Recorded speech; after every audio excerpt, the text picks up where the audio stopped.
ആഭ്യന്തര യുദ്ധമാണ് ഇപ്പോൾ പശ്ചിമേഷ്യയിലെ മറ്റൊരു വിപത്തായി മാറിയിരിക്കുന്നത്. 2011 ഉണ്ടായ യുദ്ധത്തിന്റെ സമാന സാഹചര്യത്തിലൂടെയാണ് സിറിയയിലെ ജനങ്ങൾ കടന്നുപോയിക്കൊണ്ടിരിക്കുന്നത്. വിമത പോരാളികളെ നേരിടാനുള്ള സൈനിക ശേഷി സിറിയയ്ക്കില്ല എന്നതാണ് വസ്തുത. ഇക്കാരണം കൊണ്ട് തന്നെ റഷ്യയും ഇറാനും സിറിയയ്ക്ക് കൈത്താങ്ങായി കൂടെയുണ്ട്. സിറിയൻ ആയിരക്കണക്കിന് വരുന്ന വിമതരെ പോരാളികൾ രണ്ടാമത്തെ വലിയ നഗരമായ അലപ്പോയുടെ നിയന്ത്രണം ഏറ്റെടുത്തതോടെ സിറിയയ്ക്ക് പരസ്യ പിന്തുണ പ്രഖ്യാപിച്ച് ഇറാൻ രംഗത്തെത്തിയതോടെ വിമത പോരാളികൾക്ക് ഇനി അധിക ദിവസം സിറിയയിൽ പിടിച്ചു നിൽക്കാനാകില്ല എന്ന കാര്യം ഉറപ്പായി. കാരണം മധ്യേഷ്യയിലെ പ്രബല ശക്തിയായ ഇറാൻ സൈനികർക്ക് മുന്നിൽ വിമത പോരാളികളുടെ ആക്രമണം ഫലം കാണില്ല. ഇറാൻ സൈന്യത്തിന്റെ കൈവശമുള്ള അത്യാധുനിക ആയുധങ്ങൾ പുറത്തെടുത്താൽ ക്ഷണനേരം കൊണ്ട് വിമത പോരാളികൾ കീഴടങ്ങും. ഹയാത്ത് തഹ്രീർ അൽ ഷാമിന്റെ നേതൃത്വത്തിലുള്ള വിമതർ അലപ്പോ അന്താരാഷ്ട്ര വിമാനത്താവളത്തിന്റെ നിയന്ത്രണം പിടിച്ചെടുത്തതായിട്ട് ലണ്ടൻ ആസ്ഥാനമായുള്ള യുദ്ധ നിരീക്ഷകരായിട്ടുള്ള Syrian observatory for human rights report ചെയ്തതിന് പിന്നാലെയായിരുന്നു ഇറാന്റെ ഇടപെടലുണ്ടായത്. സിറിയൻ ഭരണകൂടം ദീർഘകാലമായി വിദേശ പിന്തുണയെ ആശ്രയിക്കുന്ന കാഴ്ചയാണ് ഇപ്പോൾ കാണുന്നത്. പ്രത്യേകിച്ചും അലപ്പോയുടെ നിയന്ത്രണം പിടിച്ചെടുത്തുകൊണ്ടുള്ള 2016 യുദ്ധത്തിൽ റഷ്യൻ വ്യോമസേനയുടെ ഇടപെടൽ നിർണായകമായിരുന്നു. ഇറാനിൽ റവല്യൂഷണറി ഗാർഡിലെ അംഗങ്ങൾ ഉൾപ്പെടെയുള്ള ഇറാനിയൻ സേനയെ സിറിയൻ ഭരണകൂടം വളരെയധികം ആശ്രയിക്കുന്നു. സിറിയയിലെ കലാപം ഇല്ലാതാക്കാൻ ഇറാൻ ഏത് സഹകരണത്തിനും തയ്യാറാണെന്ന് ഇറാൻ പ്രസിഡന്റ് മസ്ദൂദ് പെസഷ്കിയാൻ ബഷർ ഭരണകൂടത്തെ അറിയിച്ചിരുന്നു. അതേസമയം വിമതരുടെ നിയന്ത്രണത്തിലുള്ള നഗരമായിട്ടുള്ള ഇദ്ലീബിൽ റഷ്യൻ സിറിയൻ ജെറ്റ് വിമാനങ്ങൾ ആക്രമണം നടത്തിയതായിട്ടും വിവരങ്ങൾ പുറത്തു വന്നിട്ടുണ്ട്.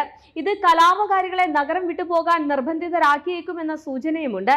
ഇതിനിടെ ഹയാത്ത് തഹ്രീർ അൽ ഷാമിനെ അമേരിക്ക ഭീകര സംഘടനയായി പ്രഖ്യാപിച്ചുവെന്നും അതിനാൽ ഞങ്ങൾക്ക് ആ ഗ്രൂപ്പിനെ കുറിച്ച് ആശങ്കയുണ്ട് എന്നും ദേശീയ സുരക്ഷാ ഉപദേഷ്ടാവ് ജേക്ക് സള്ളിവൻ പറഞ്ഞു. സിറിയയിൽ സമാധാനവും സുസ്ഥിരതയും കൊണ്ടുവരാൻ കഴിയുന്ന UN സുരക്ഷാ കൗൺസിൽ പ്രമേയങ്ങൾ പൂർണ്ണമായും നടപ്പിലാക്കണമെന്നാണ് അദ്ദേഹത്തിന്റെ അഭിപ്രായം. സിറിയൻ പ്രദേശത്തിന്റെ ഏകദേശം 70% അസദ് ഭരണത്തിന്റെ നിയന്ത്രണത്തിലാണുള്ളത്. ശേഷിക്കുന്ന പ്രദേശങ്ങൾ പ്രതിപക്ഷ ഗ്രൂപ്പുകളുടെയും കുർദിഷ് സേനകളുടെയും അമേരിക്കൻ, തുർക്കി തുടങ്ങിയ രാജ്യങ്ങളുടെയും നിയന്ത്രണത്തിനാണ് ഉള്ളത്. സിറിയൻ സർക്കാർ സേനയും വിമത പോരാളികളും തമ്മിലുള്ള 2016 അലപ്പോയിലെ യുദ്ധവിജയത്തിന് പിന്നിൽ റഷ്യയുടെയും ഇറാന്റെയും കൈത്തടകലുകൾ ആയിരുന്നു. സിറിയയിലെ ടാർട്ടസിലെ നാവിക താവളം ഉൾപ്പെടെയുള്ള സ്ഥലങ്ങളിൽ റഷ്യ തങ്ങളുടെ സൈനിക സാന്നിധ്യം ഉറപ്പിച്ചു.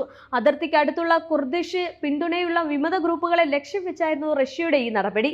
ഇത് റഷ്യയ്ക്ക് ഒരു സ്ഥിരമായ പ്രതിരോധവും പ്രാദേശിക മേൽക്കൈയും നൽകുന്നു. മാത്രമല്ല റഷ്യയുടെ ഇടപെടലുകൾ പ്രത്യേകിച്ച് 2015 മുതൽ ബഷാർ അൽ അസാദിന്റെ ഭരണകൂടത്തെ നിലനിർത്തുമ്പോൾ നിർണായകമായി. റഷ്യയും ഇറാനും ചേർന്ന് സിറിയയിലെ സംഘർഷ മേഖലകളെ കുറിച്ചുള്ള സമവായങ്ങൾ നടപ്പാക്കാൻ ശ്രമിച്ചെങ്കിലും വ്യവസ്ഥകൾ പലപ്പോഴും പാലിക്കപ്പെട്ടില്ല. ഇതാണ് സത്യവും. അപ്പോലേക്കുള്ളിൽ സ്കൂളുകളും സർക്കാർ ഓഫീസുകളും അടച്ചിട്ടുണ്ട് എന്ന് സർക്കാർ അനുകൂല സ്റ്റേഷനായ ഷാം FM റേഡിയോ റിപ്പോർട്ട് ചെയ്യുന്നുണ്ട്.